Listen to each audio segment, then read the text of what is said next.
Ibu-ibu yang dimuliakan oleh Allah, judul kajian sore ini pintu-pintu kebaikan. Masya Allah. Baik, ibu-ibu yang dimuliakan oleh Allah, subhanallah, Allah subhanahu wa ta'ala telah menjadikan hamba-hambanya ada di antara golongan yang Allah jadikan sebagai pembuka-pembuka pintu kebaikan, mafatihal khair. Ia dimudahkan oleh Allah subhanahu wa ta'ala untuk dibukakan pintu kebaikan. Dan jika Allah subhanahu wa ta'ala sudah membukakan pintu kebaikan bagi seorang hamba, maka kebaikan-kebaikan yang lain pun mengikuti. Subhanallah. Ibu sudah dibukakan misalnya pintu kebaikan oleh Allah untuk salat malam misalnya, maka ibu akan dimudahkan oleh Allah subhanahu wa ta'ala untuk baca Al-Quran biasanya. Setelah baca Al-Quran, ibu akan dimudahkan oleh Allah subhanahu wa ta'ala untuk berdoa. Nggih mboten? Nggih. Atau misalnya kita ibu-ibu di rumah,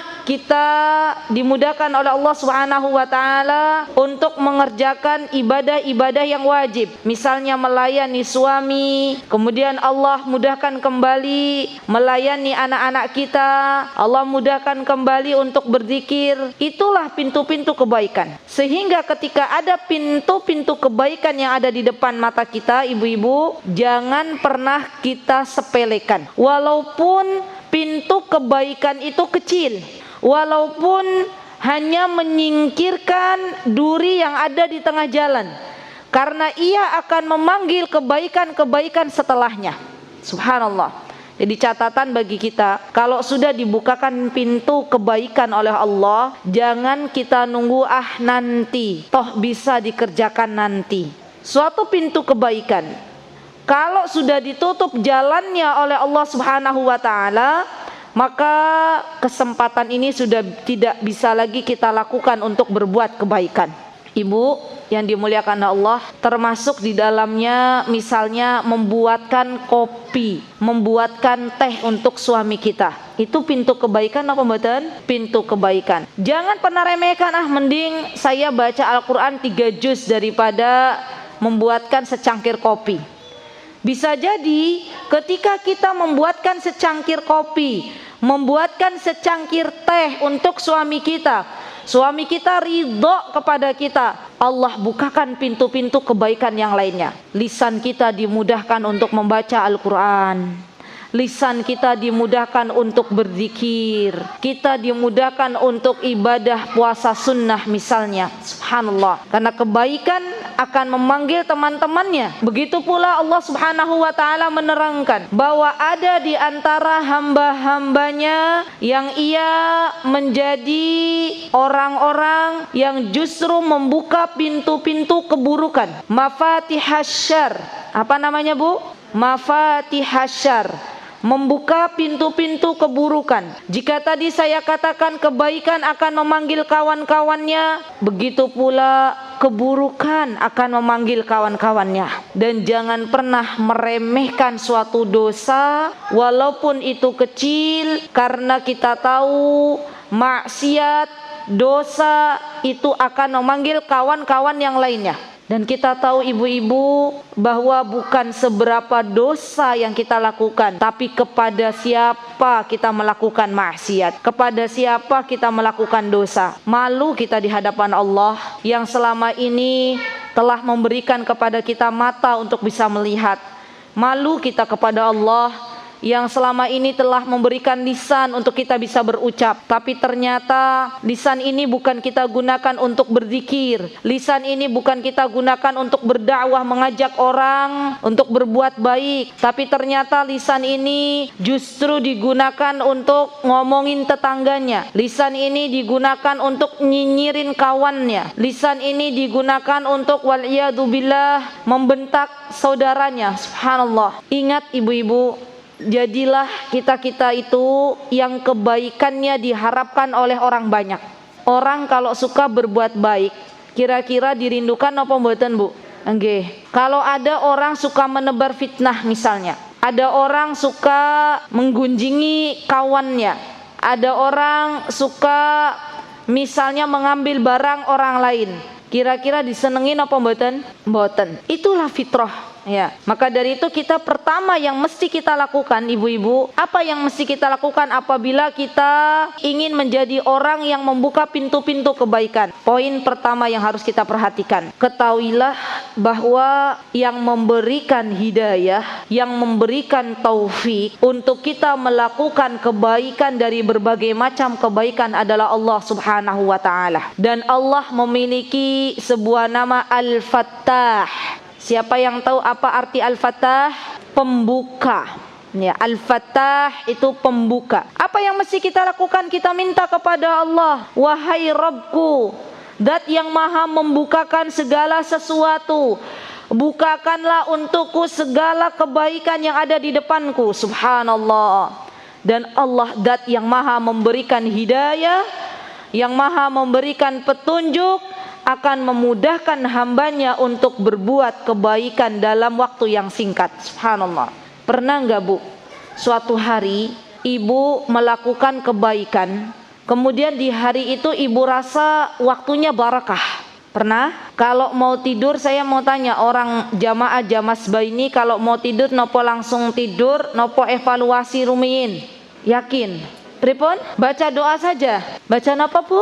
Al-Mulk. Coba ibu nanti malam dicoba ya Bu. Nanti malam evaluasi sebelum tidur itu diingat-ingat. Kira-kira hari ini tuh saya menjadi orang yang banyak berbuat kebaikan atau justru berbuat maksiat. Coba diingat-ingat. Kalau kita termasuk orang-orang yang dimudahkan untuk berbuat kebaikan, menjadi pembuka-pembuka pintu kebaikan, maka bersyukurlah kepada Allah. Alhamdulillah. Dan berdoa kepada Allah, Rabbana taqabbal minni. Wahai Rabbku, Rabbana taqabbal, terimalah amal-amal solihku. Karena amal solih itu kalau tidak diterima di sisi Allah, maka akan menjadi haba'am mansura, menjadi debu-debu yang berterbangan. Tidak ada nilainya di hadapan Allah Subhanahu wa taala. Tapi kalau misalnya kita sudah evaluasi sebelum tidur dan ternyata kita banyak menemukan diri kita berbuat kesalahan, berbuat maksiat, mengajak orang kepada keburukan, maka banyak-banyaklah beristighfar kepada Allah Subhanahu wa taala. Astaghfirullahi wa atubu ilaih.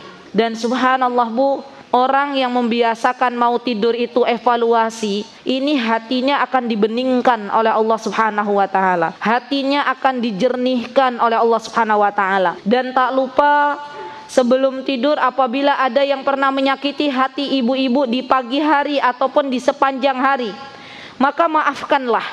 Walaupun orang tersebut belum minta maaf kepada ibu. Ibu katakan, wahai Robku, saya maafkan kesalahan orang yang tadi mendolimiku dengan lisannya. Wahai Robku, saya maafkan orang yang tadi berbuat buruk kepadaku. Rasane hidup itu plong dan ringan. Wonten boten, ada enggak orang yang dia disakiti oleh orang lain kepikiran sampai besoknya, sampai besoknya, sampai besoknya? Ada Bu? Ada. Nyesek mboten atine. Nyesek nggih, sampai ketemu sama orangnya ki mau ngucapin salam rasanya berat, keinget kejadian kemarin. Kira-kira ada nggak yang begitu? Kayaknya kok banyak yang senyum-senyum ini, terutama bagian-bagian depan ini. Subhanallah. Kenapa bisa begitu? Karena kita belum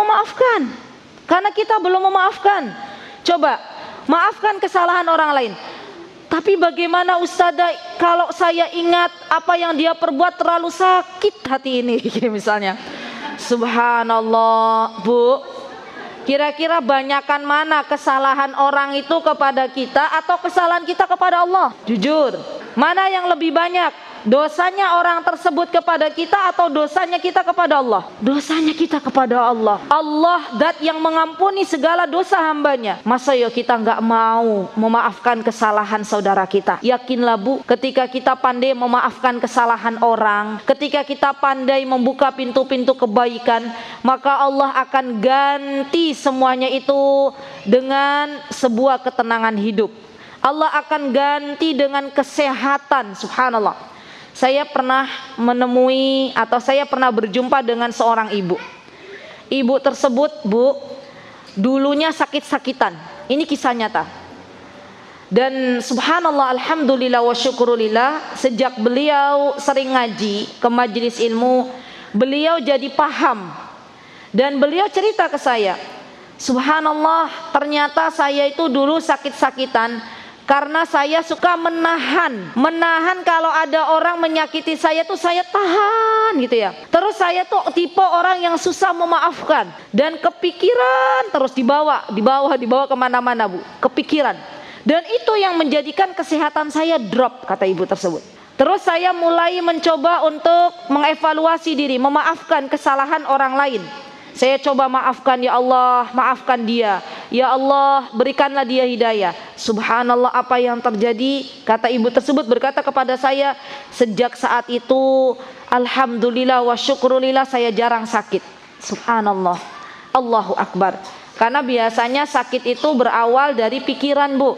Ya, ada nggak ibu-ibu pernah nggak suatu hari punya banyak masalah, tiba-tiba kesehatannya mulai ngedrop? Pernah ya? Nah, coba sekarang mulai kita memaafkan kesalahan orang lain dan kita minta kepada Allah, wahai Rabbku, bukakanlah pintu-pintu kebaikan. Karena termasuk pintu kebaikan adalah memaafkan kesalahan orang lain. Subhanallah. Baik. Kemudian yang pertama tadi memohon kepada Allah, Zat yang Maha membukakan pintu kebaikan. Yang kedua, ketika kita ingin menjadi hamba-hamba Allah yang membuka pintu-pintu kebaikan, minta tolong kepada Allah Subhanahu wa taala. Apa doanya? Sampun hafal napa dereng? Allahumma a'inna ala dzikrika wa syukrika wa husni ibadatik. Yuk dimaos bareng-bareng. Allahumma a'inna ala dzikrika wa syukrika wa husni ibadatik. Sampun hafal napa dereng? Hafal? Dimaos napa mboten? Alhamdulillah. Ngerti mboten artine Bu?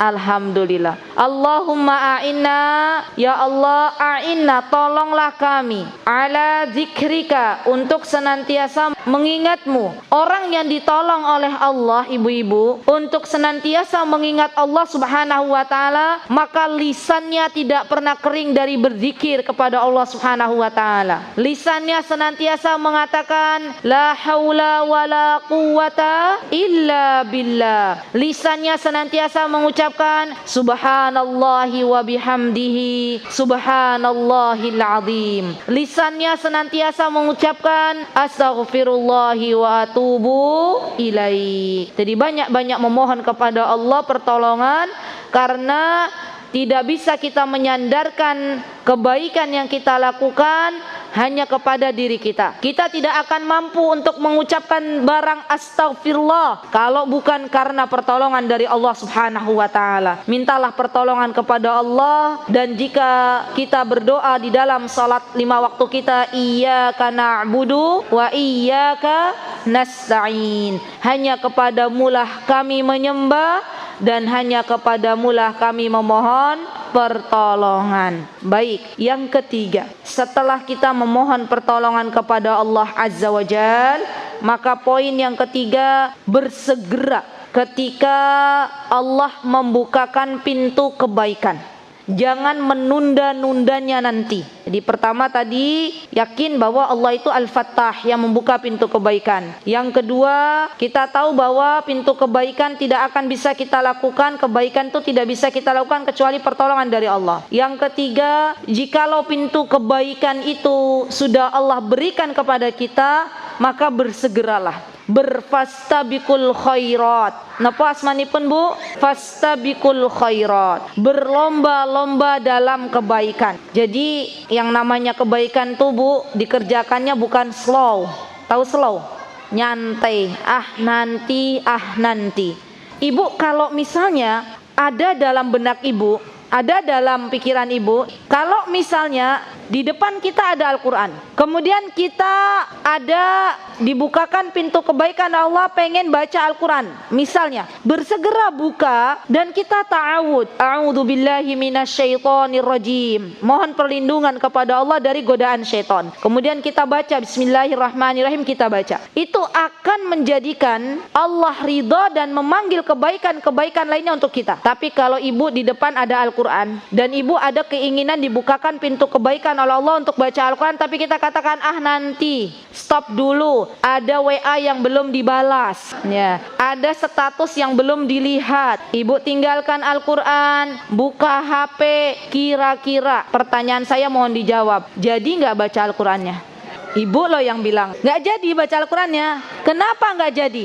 Lupa, ya. Habis nyekrol HP, anaknya bilang, Bu, mau masak di dapur, ya. Setelah itu mandi, beraktivitas, lupa Qurannya ada di sini nggak dibaca. Subhanallah. Jadi subhanallah Bu, yang namanya kebaikan tuh bersegera. Misalnya lagi, kita lihat kotak infak, terus kita niat, ya Allah, saya pengen berinfak nih, ya. Ibu sudah bawa uang, tiba-tiba mau memasukkan di dalam kotak infak, keingat belum beli pulsa, belum beli data zaman sekarang, ya, nggak jadi berinfak, beli data dan akhirnya uangnya kepake untuk beli data dan tidak jadi berinfak. Kira-kira dalam kehidupan kita itu sering napa sering Bu? Subhanallah. Jadi poin yang ketiga, bersegera melakukan kebaikan sebelum pintu kebaikan itu ditutup kembali oleh Allah Subhanahu wa ta'ala. Kemudian poin yang keempat yang akan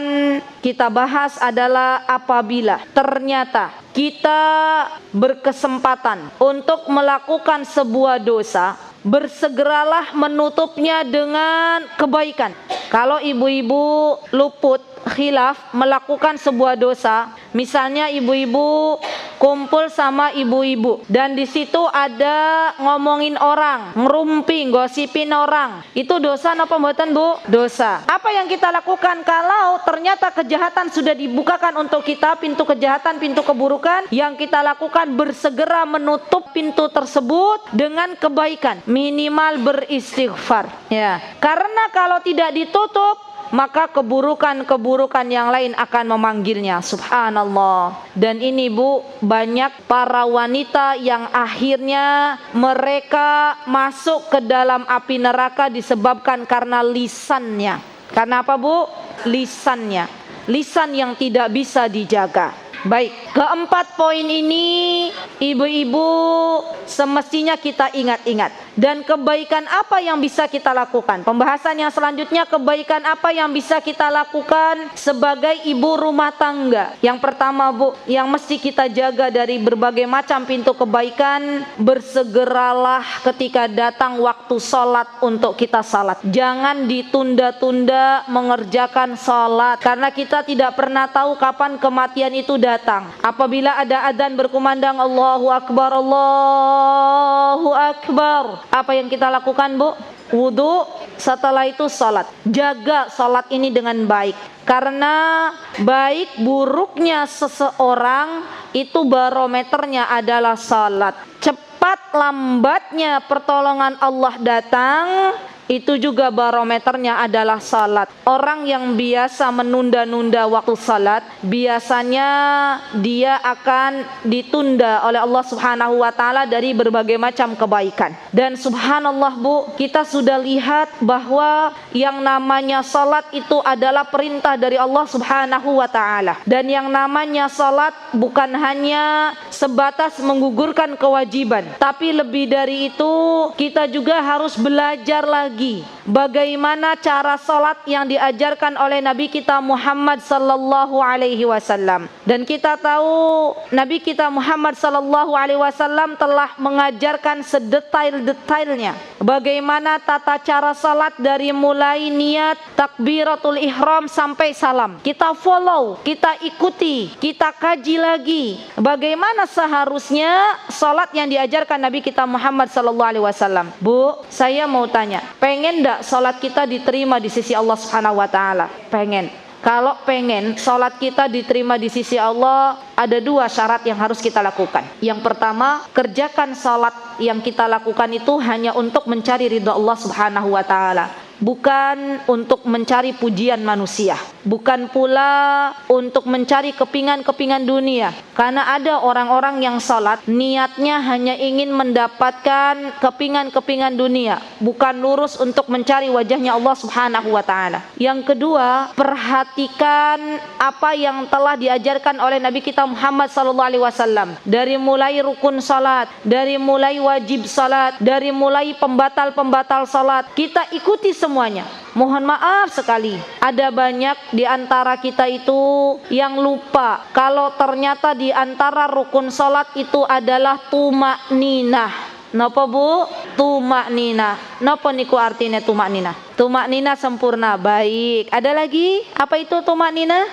Diam sejenak. Masya Allah belakang. Tumakninah napa Bu?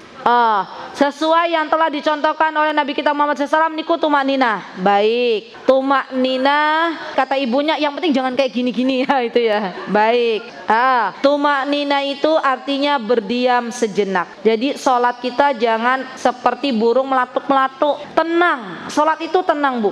Subhanallah, ada banyak kasus yang saya lihat Bu, ketika dalam perjalanan safar misalnya, kami harus berhenti di rest area untuk melaksanakan ibadah salat. Misalnya saya banyak melihat saudari-saudari saya dari kalangan kaum wanita yang menjadikan salat itu hanya sebatas menggugurkan kewajiban. Salatnya cepet-cepet Bu. Ya, Allahu Akbar, Sami Allahu liman hamidah, Allahu Akbar. Subhanallah, apa yang dikejar gitu ya. Dan itu habis salat saya yakin hatinya bukan tenang tapi ngos-ngosan. Ya kan? Yang kita cari itu salat khusyuk. Dan ingat, kalau sampai tumakninah ini kita tidak laksanakan, artinya rukun kita tinggalkan. Dan kalau rukun kita tinggalkan, artinya sholat kita mboten sah.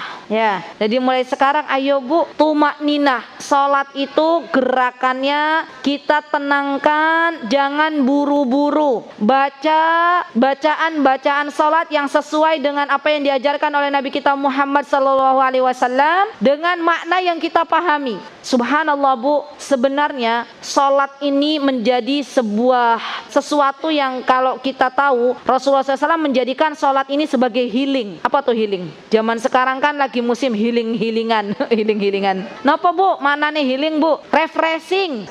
Coba saya mau tanya, tujuan orang refreshing niku napa? Mencari ketenangan, nggih? Mencari ketenangan. Rasanya kalau mboten halan-halan niki nyesek gitu ya. Jadi halan-halan nyari ketenangan. Habis halan-halan uangnya habis, kira-kira tenang napa mboten? Malah tambah mumet ya. Nah, apa yang terbaik untuk kita healing-healing sebagai umat Islam? Di antara yang terbaik adalah salat. Subhanallah. Rasulullah SAW pernah mengatakan kepada Bilal, "Ya Bilal, arihna bis salah." Wahai Bilal, yuk istirahatkan hati-hati kita dengan salat. Subhanallah. Dan salat malam itu lebih mendekatkan kepada Allah Subhanahu wa taala. Kalau kita merasa hidup kita gonjang-ganjing, hidup kita nyesek hatinya, coba bangun malam. Bangun malam dikala manusia tidur, kita ambil air wudu, kita bangun salat malam, minta kepada Allah,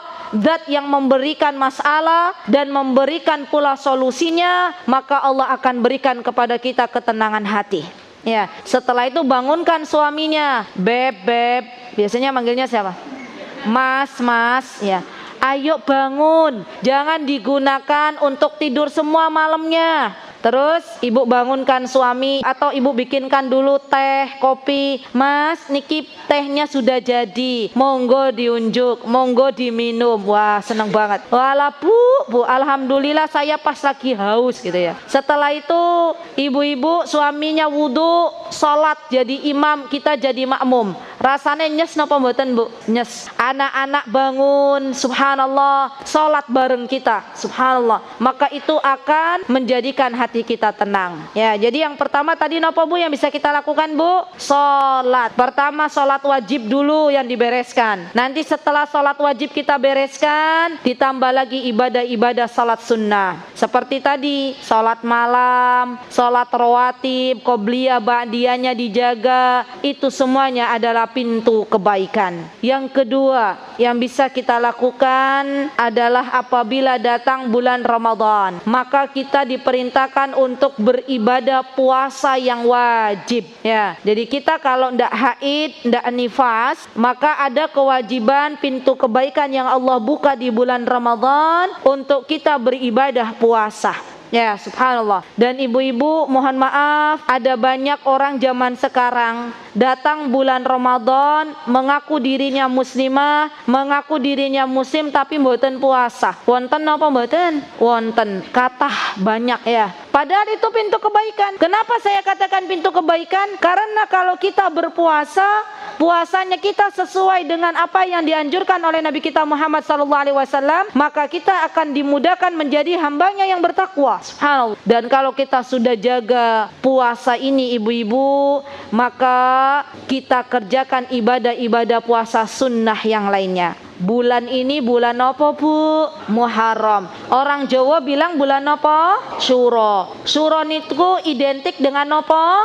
Kemarin pagi saya ngisi di masjid di daerah Godean di Wingko Gading itu, ketika saya bertanya kepada jamaah ya, kita memasuki bulan Muharram, bulan Syuro. Biasanya bulan Syuro ini identik dengan apa ibu-ibu? Ibu-ibu bilang setengahnya mistik ya. Kalau di Bantul mboten nggih, napa sami mawon. Dan keyakinan ibu-ibu nyun sewu ngapunten, keyakinan dengan kita meyakini bahwa tidak bolehnya kita menikah atau tidak boleh kita menikahkan anak kita di bulan Syuro karena sesuatu itu juga tidak diperbolehkan. Karena bulan Syuro ini, bulan Muharram ini adalah bulan yang diagungkan oleh Allah Subhanahu wa taala. Jadi 12 bulan niko ada 4 bulan yang Allah agungkan. Bulan apa mawon?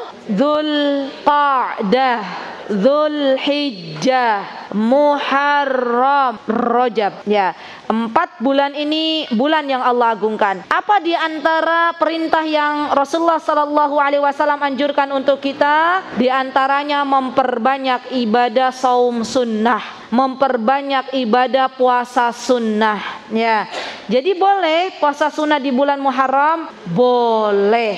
Ya, minimal nanti kita puasa tanggal pinten? 9 dan 10. Minta sama Allah, ya Allah, mudahkanlah hamba untuk bisa berpuasa minimal tanggal 9 dan 10 Muharram. Pasang alarm ya, sahur, dan subhanallah itu adalah pintu kebaikan. Masya Allah.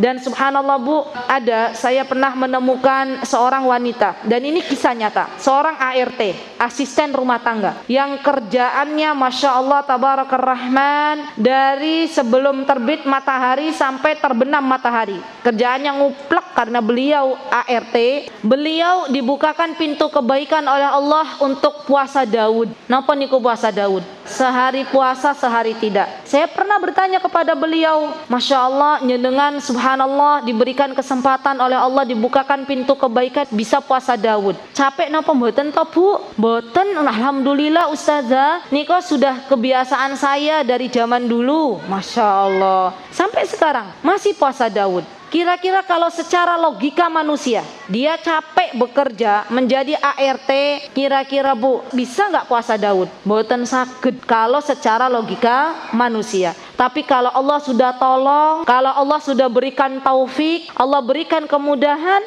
maka ART tersebut diringankan oleh Allah untuk puasa Daud. Dan ingat, orang-orang yang rajin berpuasa ini akan diberikan satu pintu kelak nanti di surga untuk bisa memasuki pintu yang disebut dengan Ar-Rayyan. Subhanallah. Ya. Pintu bagi orang-orang yang waktu di dunia rajin beribadah puasa. Masya Allah. Yang ketiga ya, yang bisa kita lakukan untuk kita kaum wanita, salatnya dijaga. Kalau ada puasa Ramadan kita ikuti.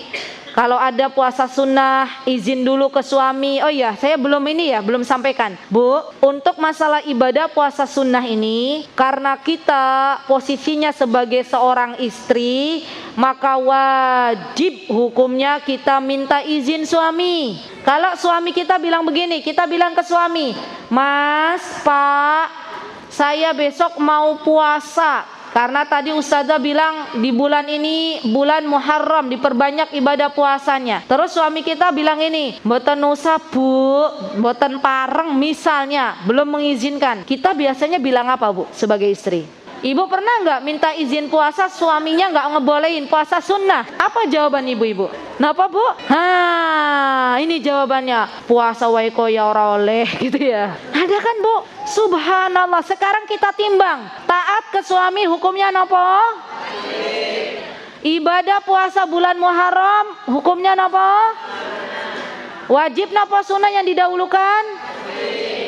Subhanallah. Jadi Bu, sebenarnya kalau kita mau ibadah puasa sunnah, suami kita nggak ngebolehin, kita derek. Nggih Pak, kula nderek. Mudah-mudahan ketika kita taat kepada suami kita, maka kita akan dimudahkan untuk meraih surganya Allah Subhanahu wa taala. Baik. Kemudian poin yang ingin saya berikan di kesempatan yang berbahagia ini, yang ketiga, jadikanlah diri kita orang-orang yang bermanfaat untuk orang banyak. Subhanallah. Ada amalan yang kita unggulkan, dan amalan tersebut itu bukan hanya kita yang menikmati, tapi orang lain juga bisa menikmati dari perbuatan amal solih kita. Kalau tadi puasa Bu, yang mendapatkan pahala sinten? Kita yang puasa. Salat yang mendapatkan pahala sinten? Poin yang ketiga, kita pikir lagi kira-kira amal solih apa yang bisa membawa manfaatnya untuk orang banyak. Di antara amal solih yang bisa kita lakukan ibu-ibu adalah memberikan makan. Kenapa? Memberikan makan.